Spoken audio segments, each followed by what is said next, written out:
आप सभी का एक बार फिर स्वागत है हमारे इस लेसन स्टडी में, जो कि तस्लोनियन की पत्री है, पहली पत्री है और उसका 5वां अध्याय है। हम ऑलरेडी सीख चुके हैं कि ये पौलुस की अर्ली राइटिंग्स हैं, जो कि हम प्रेरितों के काम उसके 17 अध्याय में पाते हैं कि वो तस्लोनिका की कलीसिया को स्थापित करता है और फिर ये खत जो है उन तक पहुंचता है। और जब ये खत उन तक पहुंचता है, जो खबर उसे मिली थी कि ये तस्लोनिका की कलीसिया बहुत ही प्रभु यीशु मसीह में बढ़ रही है, उसके विश्वास में है, तो वो बहुत खुश हुआ और उसने कहा कि तुमने मुझे और प्रभु यीशु मसीह को इमिटेट किया है, और इसलिए तुम्हारा इम्पैक्ट जो है वो मैसिडोनिया और अकेशिया और दूर दूर तक जो है तुम्हारा इम्पैक्ट पड़ा है। सो आज हम देखेंगे, पिछली बार हमने देखा चौथा अध्याय जिसमें वो उनको मसीह में मरे हुओं के ऊपर रोने के लिए, कि वो उस तरह से ना अपनी छातियां पीटे, उस तरह से अफसोस ना करें जैसे कि अन्य जातियों के लोग करते हैं, क्योंकि उनके पास आशा नहीं। फिर हमने ये भी देखा कि जो यीशु मसीह की दूसरी आमद है, उसी दौरान जितने मसीह में मरे हैं वो जी उठेंगे। यानी अब तक वो ना कोई स्वर्ग गया है ना कोई नरक में गया है, पर अब तक जो है वो अपनी अपने कब्रों में जो है वो सो रहे हैं। फिर हमने ये भी देखा कि मिकाइल, जिसको आर्क एंजल यहूदा की पत्री में कहा गया है, वही आर्क एंजल की आवाज के साथ प्रभु यीशु मसीह जो है वो नीचे आ रहे हैं, यानी उनकी दूसरी आमद हो रही है। सो वो मिकाइल, जिसका अर्थ है कि परमेश्वर जैसा, वो कोई और नहीं, ना ही कोई स्वर्गदूतों का प्रधान है, कोई स्वर्गीय प्रधान है, बल्कि प्रभु यीशु मसीह हैं, जो हर स्वर्गदूत के ऊपर प्रधान है। आइए देखें, जब उसने कहा कि यीशु मसीह की दूसरी आमद में सबसे पहले मृतक जी उठेंगे और जो जीवते हैं दोनों मिलकर आसमान पर उठा लिए जाएंगे और हवा में मिलेंगे। अब देखते हैं कि पहला तस्लोनियन उसके 5वें अध्याय में पौलुस क्या कहते हैं। आइए देखिए उसकी पहली आयत। पर हे भाइयों, इसका प्रयोजन नहीं कि समय और कालों के विषय में तुम्हारे पास कुछ लिखा जाए। इसके बारे में कोई भी प्रयोजन नहीं, उन्हें कोई नीड नहीं है कि वो समय और कालों के बारे में तस्लोनिका की कलीसिया को लिखें, क्योंकि वो ऑलरेडी मसीह के विश्वास में जो है वो आ चुके हैं। अब दूसरे वचन में, क्योंकि तुम आप ठीक जानते हो कि जैसे जैसा रात को चोर आता है, वैसा ही प्रभु का दिन आने वाला है। तो यहां पर भी जो है पौलुस लिख रहा है कि यीशु मसीह का आना जो है वो रात में आए हुए चोर के मानिंद है।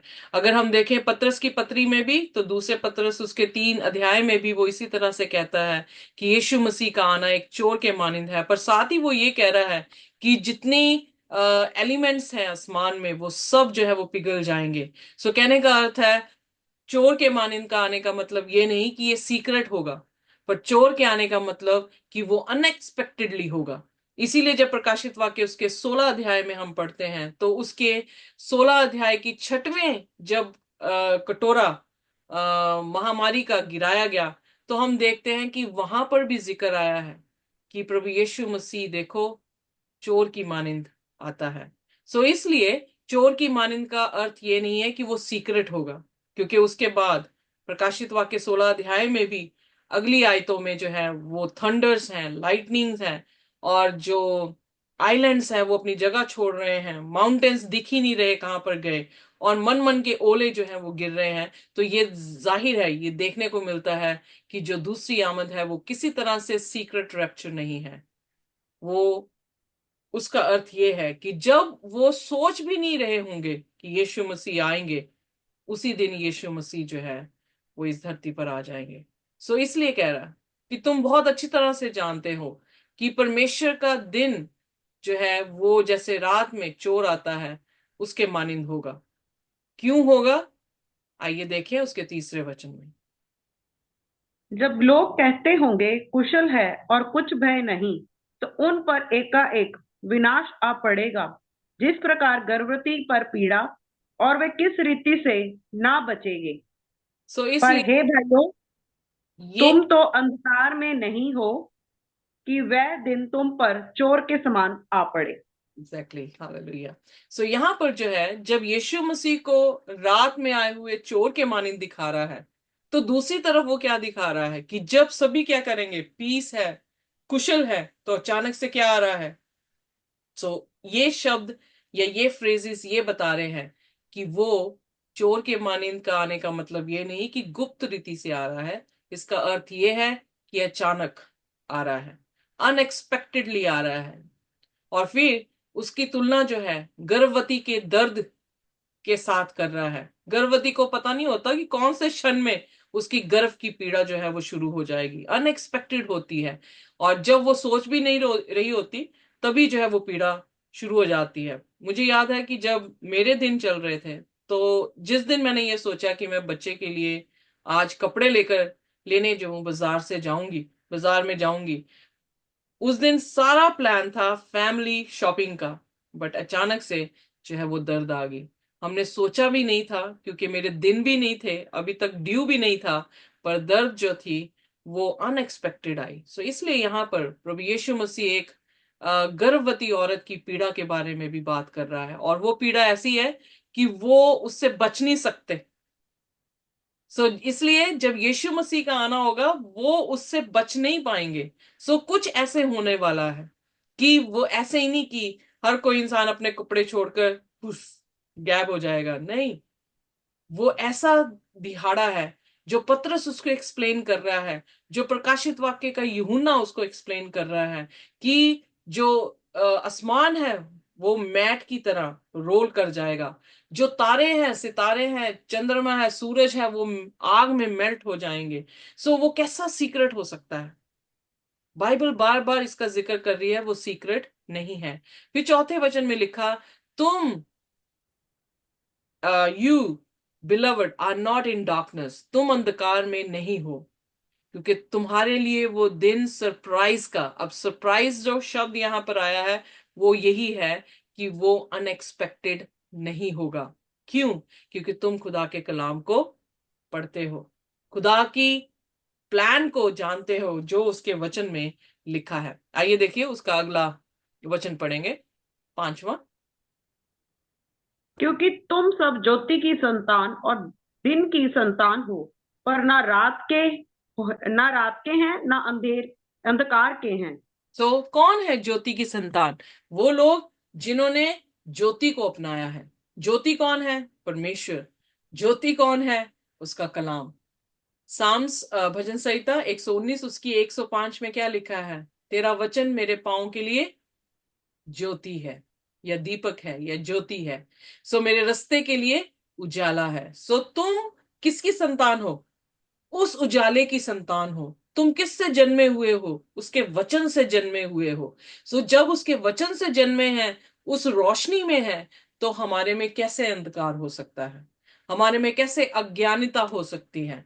हम कैसे इस अचंभे में होंगे कि हमें पता ना लगेगा कि यीशु मसीह जो है वो आ गए। इसलिए बाइबल का वचन बिल्कुल साफ है कि दो तरह के लोग हैं, एक ज्योति से जन्मे, एक अंधकार से जन्मे। जो ज्योति से जन्मा है वो मसीह से जन्मा है, और मसीह का वचन उसमें है, इसलिए वो किसी भी तरह से सरप्राइज नहीं होगा।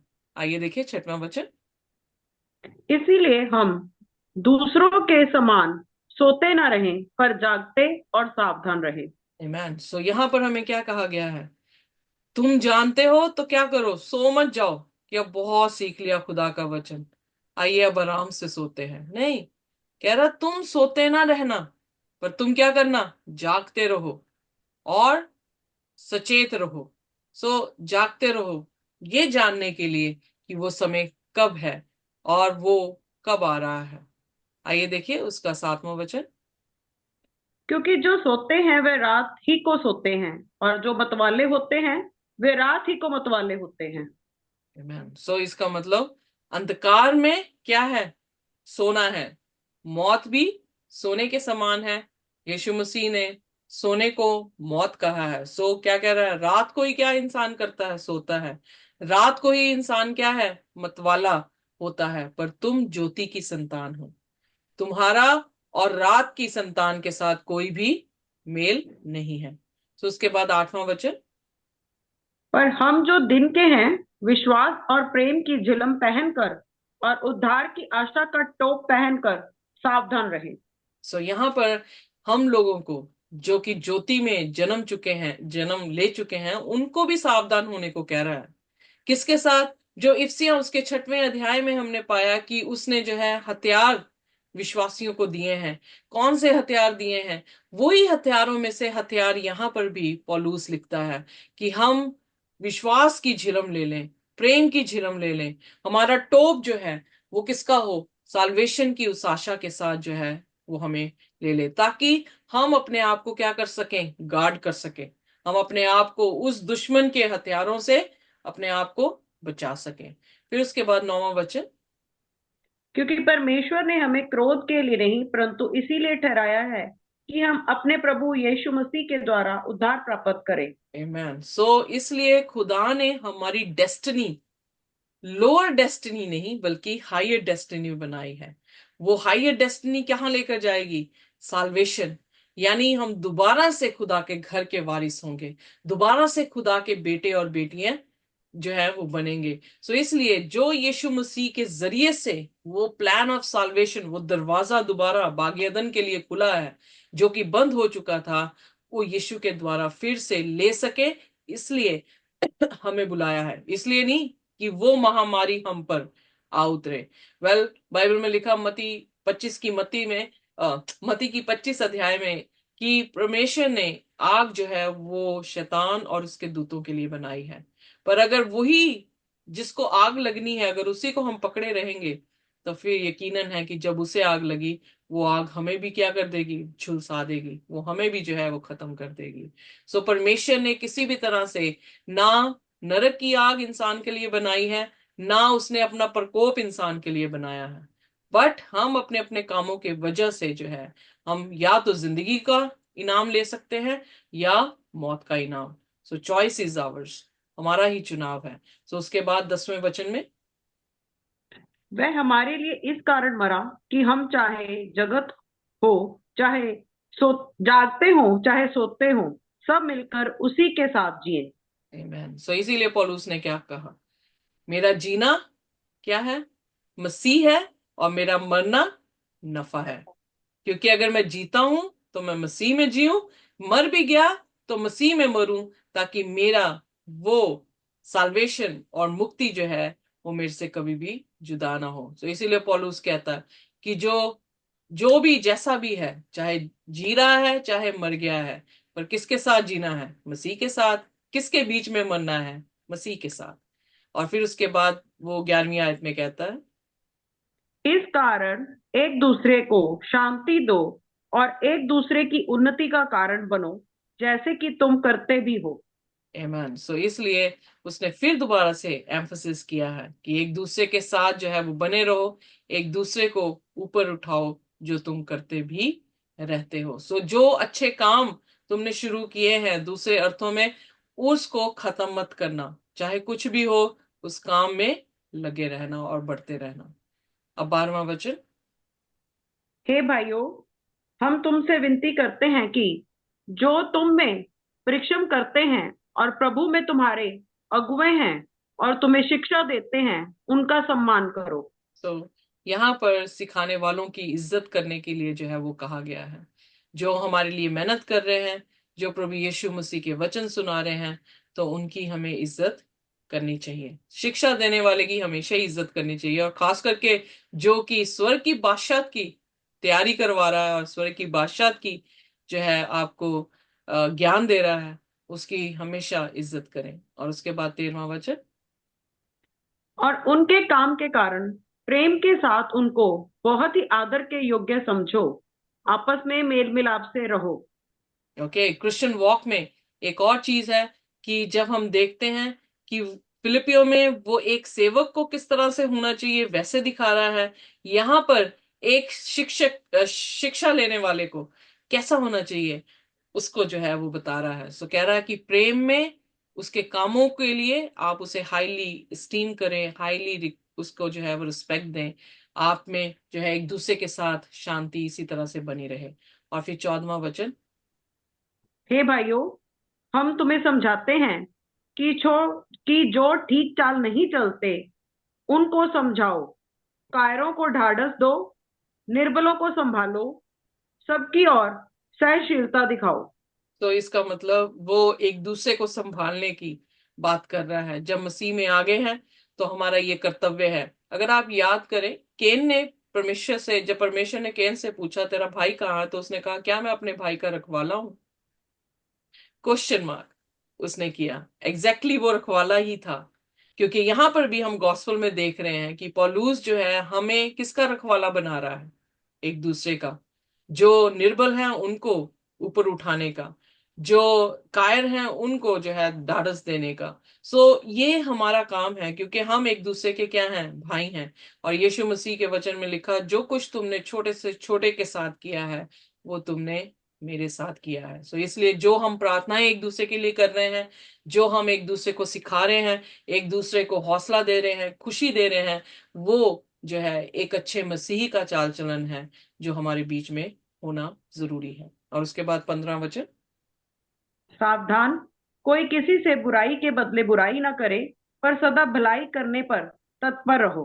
तो आपस इसलिए में आपस में और सबसे भी भलाई ही की चेष्टा करो।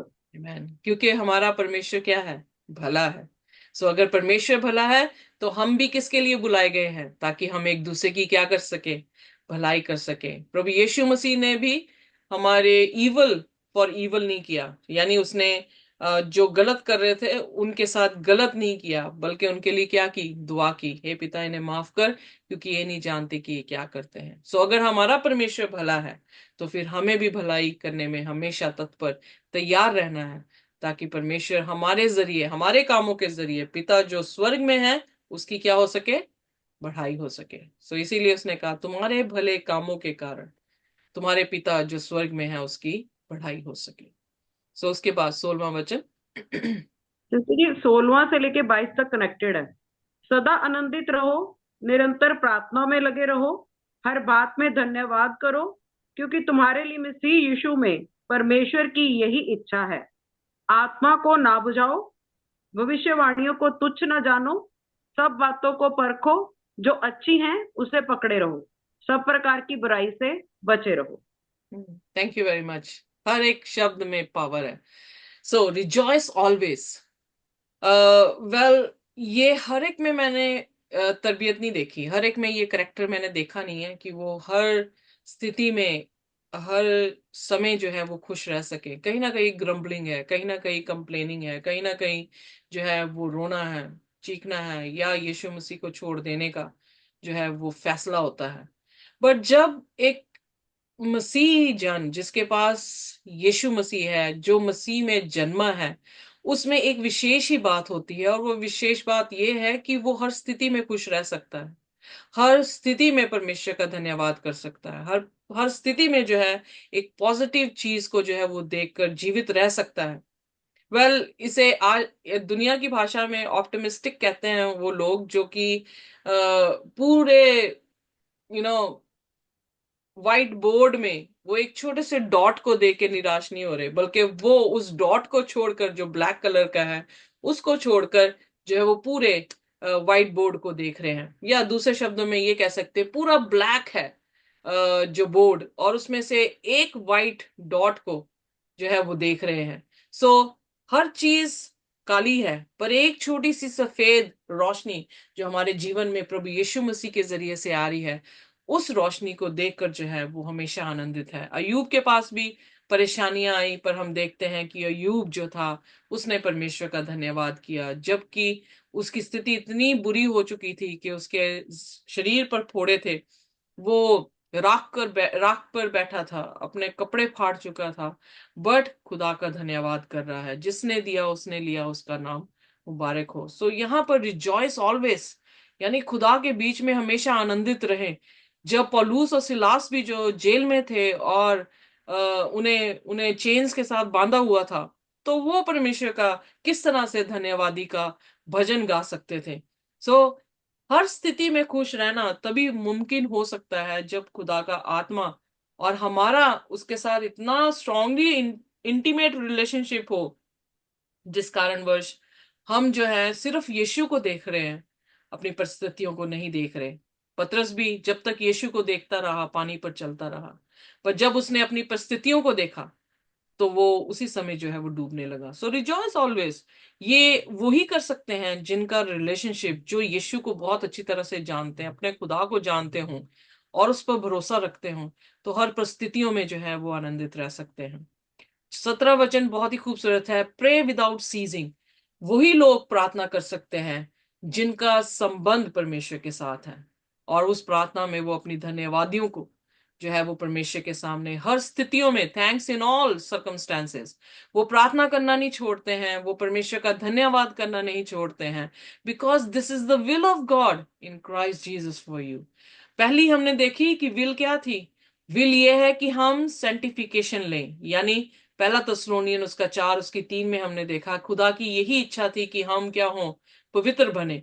यहां पर उसकी इच्छा क्या है कि हम हमेशा खुश रहें, हर स्थिति में हम उसका धन्यवाद और उसके लिए जो है वो प्रार्थना करें। And do not quench the spirit, और शोकित ना करें, बुझाए ना आत्मा को, क्योंकि जो इंसान परमेश्वर के हर स्थिति में परमेश्वर का धन्यवाद करना जानता है, हर स्थिति में परमेश्वर को पुकारना जानता है, हर स्थिति में खुश रहना जानता है, वो परमेश्वर की आत्मा को कभी भी शोकित जो है वो नहीं कर सकता, क्योंकि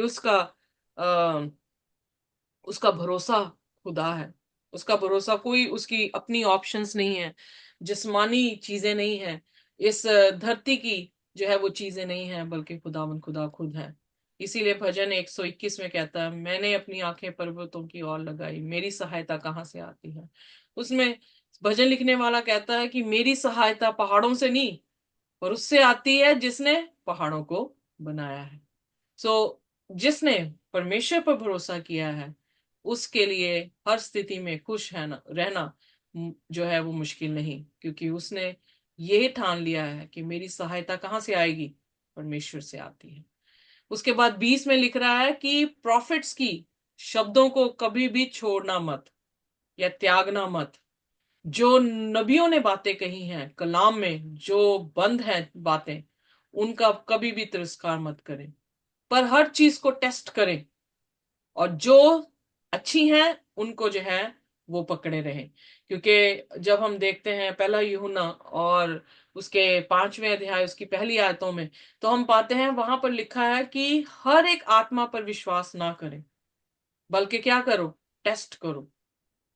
और यहाँ पे पौलुस कह रहा है जो भली की हैं, जो भले खुदा से बातें आई हैं, भली की हैं, उसको जो है वो पकड़े रहो, और किसी भी तरह से दुष्ट के हाथों में ना आए। Abstain from every form of evil. शैतान के कोई भी तरीके हैं, उनसे अपने आप को जो है वो बचा के रखें। वो तभी हो सकता है जब हम खुदा के कलाम पढ़ें, जब खुदा से हम नाता रखें अपनी प्रार्थनाओं के जरिए से, और खुदा के कलाम वर्ड ऑफ प्रॉफिट्स, जो नबियों ने शब्द हमारे लिए लिखे हैं, उनका तिरस्कार ना करें। और खुदा हमें हिम्मत देता है कि हम बुराई से जो है वो बचे रहें। यही लॉर्ड्स प्रेयर में भी प्रभु के उस प्रार्थना में भी हम कहते हैं, प्रभु हमें हर आजमाइश से बचा। ये बहुत जरूरी है कि हमारा आजमाइश से बचना, और वो तभी मुमकिन है जब हम प्रार्थना में लगे रहेंगे बिना रुके। बिना रुके का मतलब ये नहीं कि 24/7 प्रेयर करना, कहने का मतलब कंसिस्टेंट रहें, कि आप, अगर आपने ठाना है कि आपने सुबह और शाम प्रार्थना करनी है, तो इसी तरह से अपने पैटर्न को रखें। कोई भी ऐसा ना हो जैसे 3 बार करता था दानियल। तो दानियल ने उस डिक्री में भी, जो डिक्री पास हुई थी कि 1 महीना कोई किसी परमेश्वर को नहीं मानेगा, सिर्फ राजे को परमेश्वर करके मानेगा, तो उसने अपनी रीति को नहीं बदला, वो वैसा ही करता रहा। वो कंसिस्टेंट था अपने एक्शंस में। उसी तरह से परमेश्वर ने कहा सीजलेसली, मतलब बिना रुके, बिना अपनी रीति रुके अपने जो है वो काम को, प्रार्थना को जो है वो करते रहे। आइए देखिए 23वां वचन क्या कहता है। शांति का परमेश्वर आप ही तुम्हें पूरी रीति से पवित्र करे, और तुम्हारी आत्मा और प्राण और देह हमारे प्रभु यीशु मसीह के आने तक पूरे पूरे और निर्दोष सुरक्षित रहें। तुम्हारा बुलाने वाला सच्चा है और वह ऐसा ही करेगा। आमेन, आमेन। यहाँ पे क्या कह रहा है, जो तुम्हारा शांति का परमेश्वर है वो तुम्हें क्या करे, एंटायरली पवित्र कर दे, तुम्हारी जिंदगी में क्या कर दे, अपने स्वरूप को ले आए। पवित्र करना मतलब उस करेक्टर, अपने हमारे करेक्टर को बिल्कुल साफ कर दे। कैसे? जैसे उसका करेक्टर साफ है, सो यानी उसकी सूरत को हमारे में मुकम्मल कर दे।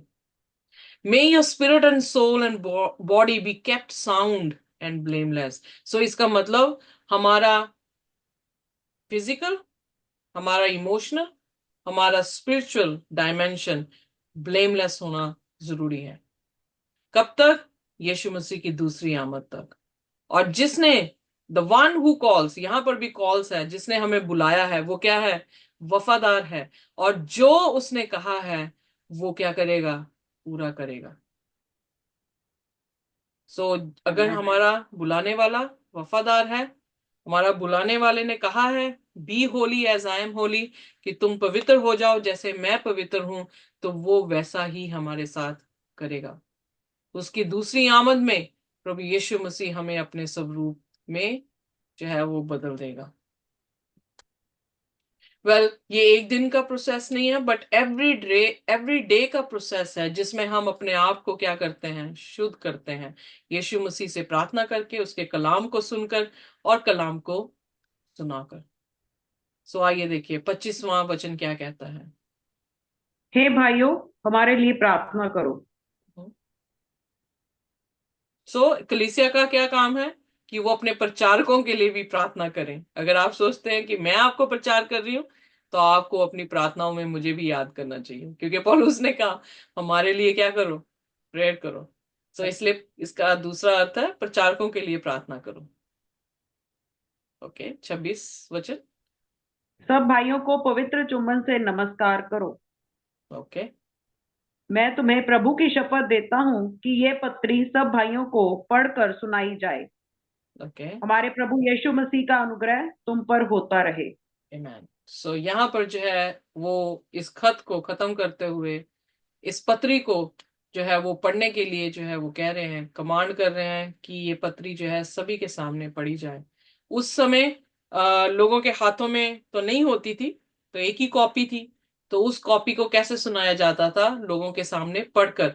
सिनेगॉग में यही काम किया जाता था कि टीच किया जाता था, रीड किया जाता था जो खुदा का कलाम है, ताकि लोगों के कानों तक जो है वो कलाम पहुंच सके।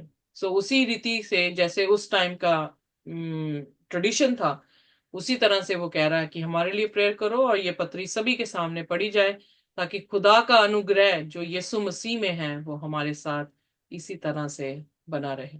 जब हम कलाम को सुनते हैं, हम उस पर ईमान करते हैं, खुदा का अनुग्रह हम पर होता है। इसलिए कलाम का पढ़ना बहुत ही जरूरी है, क्योंकि यही प्रभु यीशु मसीह का अनुग्रह हम तक लेकर आता है। आमीन।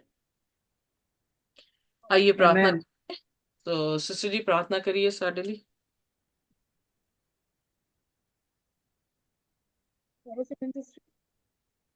Hallelujah, hallelujah, hallelujah. धन्यवाद, धन्यवाद, धन्यवाद है मेरे महान समर्थी प्रभु यीशु।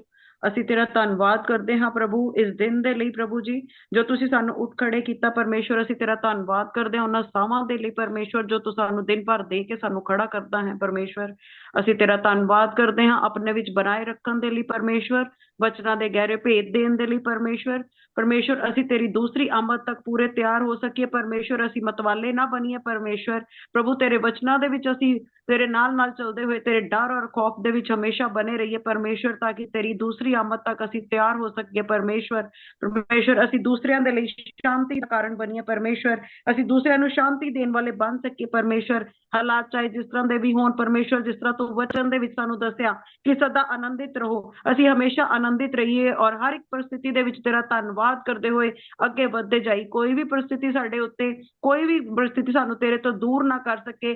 ਅਸੀਂ ਆਤਮਾ ਦੇ ਵਿੱਚ ਹਮੇਸ਼ਾ ਬਣ ਕੇ ਪ੍ਰਭੂ ਤੇਰਾ ਧੰਨਵਾਦ ਕਰਦੇ ਰਹੀਏ ਔਰ ਚੰਗੀਆਂ ਗੱਲਾਂ ਨੂੰ ਪਰਮੇਸ਼ਵਰ ਆਪਣੇ ਵਿੱਚ ਲੈਂਦੇ ਹੋਏ ਅੱਗੇ ਵਧਦੇ ਜਾਈਏ ਪਰਮੇਸ਼ਵਰ। ਅਸੀਂ ਤੇਰਾ ਧੰਨਵਾਦ ਕਰਦੇ ਹਾਂ ਪ੍ਰਭੂ ਸ਼ਾਂਤੀ ਦੇ ਲਈ ਜੋ ਤੂੰ ਤੇਰੇ ਤਰਫ ਤੋਂ ਹੈ। ਪ੍ਰਭੂ ਤੂੰ ਬੋਲਿਆ ਹੈ ਕਿ परमेश्वर कि जिस तरह मैं हूँ, जिस तरह मैं तेरा बुलाने वाला सच्चा हाँ परमेश्वर, मैं इस तरह ही तेन इसी तरह तेरे को बना दूंगा परमेश्वर। मैं तेरा धन्यवाद करती हूँ कि तू हमें भी ऐसे ही करने जा रहा है परमेश्वर। हम तेरा धन्यवाद करते हुए परमेश्वर जी सिस्टर रितु जी के लिए भी आप प्रार्थना करते हैं कि उनको भी परमेश्वर तो अपनी लहू के बाड़े में लेना, उनके पूरे परिवार को परमेश्वर, और जिस तरह वो अपने वचन को आगे बांटती हैं परमेश्वर, और वो तेरी भेड़ों को तेरे गले तक लेके आने वाली हो सके परमेश्वर, हम तेरा धन्यवाद करते हैं। उन्हें अच्छे रीति से परमेश्वर, उन्हें उन्हें अच्छा स्वस्थ जीवन और अच्छा अच्छा अपने साथ परमेश्वर बनाए रखना परमेश्वर, हम तेरा धन्यवाद करते हैं इन सभी भलाइयों के लिए परमेश्वर जो तू हमें दिन भर में देता है परमेश्वर। इस सभी प्रार्थना को हम मांग लेते हैं प्रभु यीशु मसीह के नाम से, आमीन। Amen. Thank you very much. Thank you. God bless you. खुदा का अनुग्रह और उसकी शांति हमारे साथ इसी तरह से बनी रहे। आमीन।